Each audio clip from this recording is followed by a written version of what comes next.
Hello, welcome to First Kitchen YouTube channel. ඉතින් මං හිතනවා ඔයගොල්ලන් හොඳින් ඉන්නවද කියලා. ඉතින් අද අරගෙන අවිල්ලා තියෙන්නේ මුට්ටි කේක් රෙසිපි එකක්.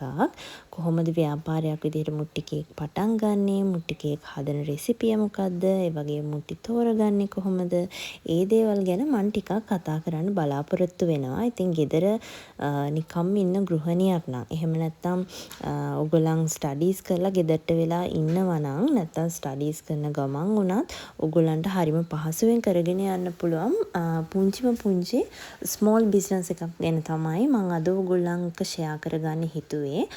ඉතින් මාසෙකට ඔයගොල්ලන්ට ආදායමක් හොයාගන්න පුළුවන් විදිහේ බිස්නස් එකක් තමයි මේක. ඔයගොල්ලන් වටපිටාවෙන් තියෙන අමුද්‍රව්‍ය හොයාගෙන ඔයගොල්ලන්ට සාර්ථකව පටන් ගන්න පුළුවන්, ආරම්භ කරලා හොඳ ආදායමක් ලබන්න පුළුවන් ව්‍යාපාරයක් තමයි මේ මුට්ටි කේක් බිස්නස් එක. ඉතින් අද මම ඔයගොල්ලන්ට එක්ක ෂෙයා කරගන්න හිතුවා ඒක ගැන පොඩි විස්තරයක්. ඉතින් අපි බලමු කොහොමද අද මේ රෙසිපි එක මම ෂෙයා කරගන්නේ කියලා. මුලින්ම අපි බලමු කේක් එක හදන වීඩියෝ එක. මුලින්ම අපිට කේක් එක හදාගන්න මේ විදිහට බෝල් එකකට අපි දාගන්නවා එක්ස්ට්‍රා හෝ මිඩෝලි. ඔයගොල්ලන්ට කැමති මාජරින් වර්ගයක් ගන්න පුළුවන්. ඊට පස්සේ පොඩි කැට සීනි ගන්නවා. තෙත සීනි හැම ගන්න එපා. මෙතනදී පිරිසිදු වියලි සීනි ගන්න. ඊට පස්සේ ඔයගොල්ලන්ට පුළුවන් බීට් එකේ ස්පීඩ් එක එකට දාලා විනාඩි 10ක් විතර බීට් කරගන්න. එහෙම නැත්නම් හැන්දකින් නැත්නම් පත්තකින් වගේ ඔයගොල්ලන්ට පුළුවන් මේ සීනි සහ බටර් මිශ්‍රණය හොඳින් මිශ්‍ර කරගන්න.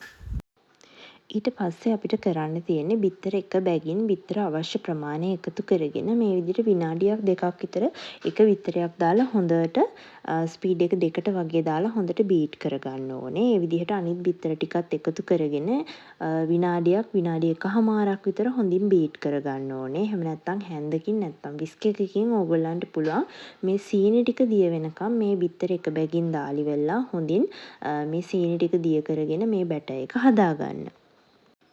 බිත්තර ටික ඔක්කොම දාලා ඉවරනාට පස්සේ වෙනම භාජනයකට අපි පිටි, බේකින් පවුඩර්, එතකොට බේකින් සෝඩා, චොක්ලට් පවුඩර් එකතු කරලා 3 පාරක් හලාගෙන ඊට පස්සේ තමයි මේ බැටර් එකට එකතු කරගන්න අපේ පිටි ටික.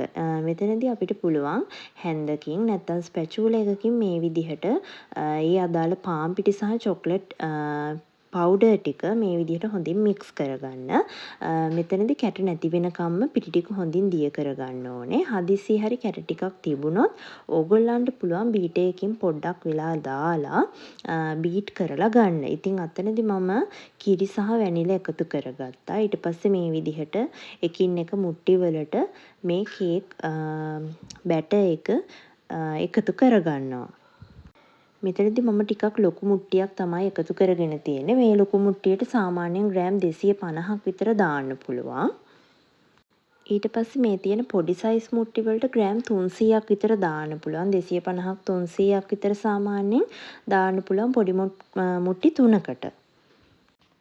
ඉතින් මෙතනදී ග්‍රෑම් 250 ලොකු මුට්ටියකුයි ග්‍රෑම් 300 බැටර්ස් දෙකකින්, ඒ කියන්නේ ග්‍රෑම් 600කින් අපිට පුළුවන් වුණා මෙතනදී හදාගන්න පොඩි මුට්ටි 6ක්.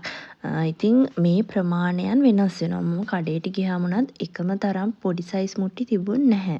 ඒක නිසා විශේෂයෙන්ම කියන්න ඕනේ ඔයගොල්ලන් මුලින්ම බිස්නස් එකක් විදිහට කරනවා නම් මුලින්ම කේක් කිලෝ එකක වගේ බැටර් එකක් නැත්නම් ග්‍රෑම් 500ක් වගේ හදාගෙන මුලින්ම පොඩි මුට්ටිද ගේන්නේ ලොකු මුට්ටිද ගේන්නේ කියලා තීරණය කරලා එකකට හදලා බලන්න. අපි හිතමුකෝ ග්‍රෑම් 500කින් ඔයාලට මුට්ටි දෙකක් වගේ හදා ගන්න පුළුවන් වුණා කියලා. එතකොට ඔයාලට කොස්ට් එක බලලා ඔයාලට තීරණයක් ගන්න පුළුවන්.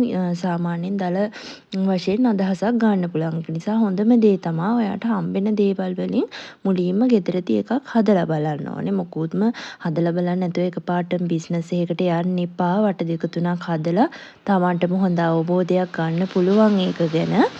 ඒක නිසා විශේෂයෙන්ම මතක් කරනවා තමන් ගෙදර හදලා බලන්න මේ කියන ප්‍රමාණ වලින්. ඒක තමයි හොඳම දේ. ඉතින් මෙතනදී ඩාර්ක් චොක්ලට් අරගෙන ෆ්‍රෙෂ් මිල්ක් එක දිය කරලා මේ විදියට හදාගෙන තියෙනවා. ඒකට අවශ්‍ය දේවලුත් මම ඩිස්ක්‍රිප්ෂන් එකේ දාන්නම්. ඉතින් ඔයාලට මේ දේවල් ඩෙකරේට් කරගන්න ආමන්ඩ් ගන්න පුළුවන්.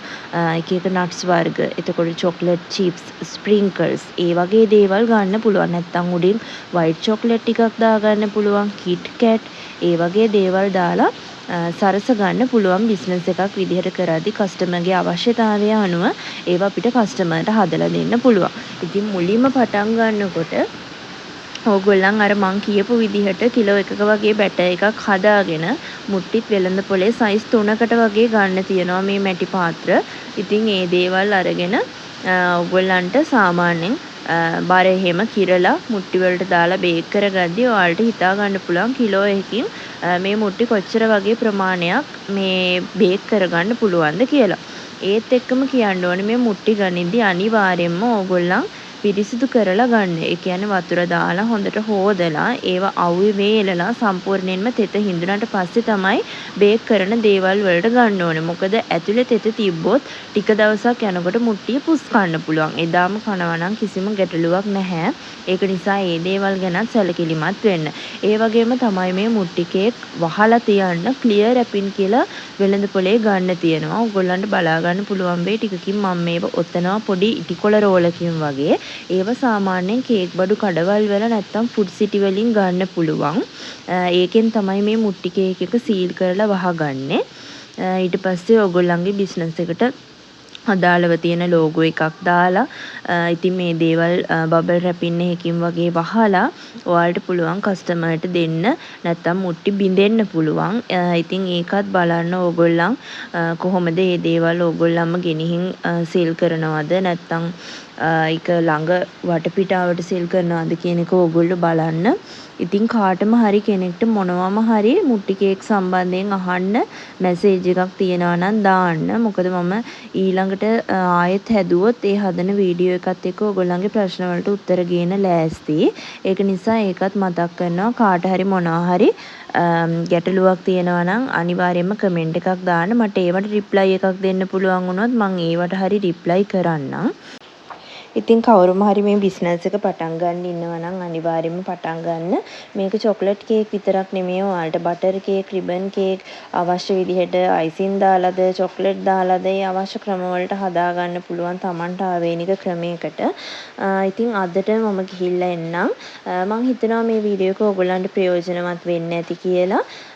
ඉතින් තවත් වීඩියෝ එකකින් හම්බ වෙමු. ඉතින් අදට ගිහිල්ලා එන්නම්. මේ විදිහට තමයි අද මුට්ටි කේක් ටික මම හදාගත්තේ.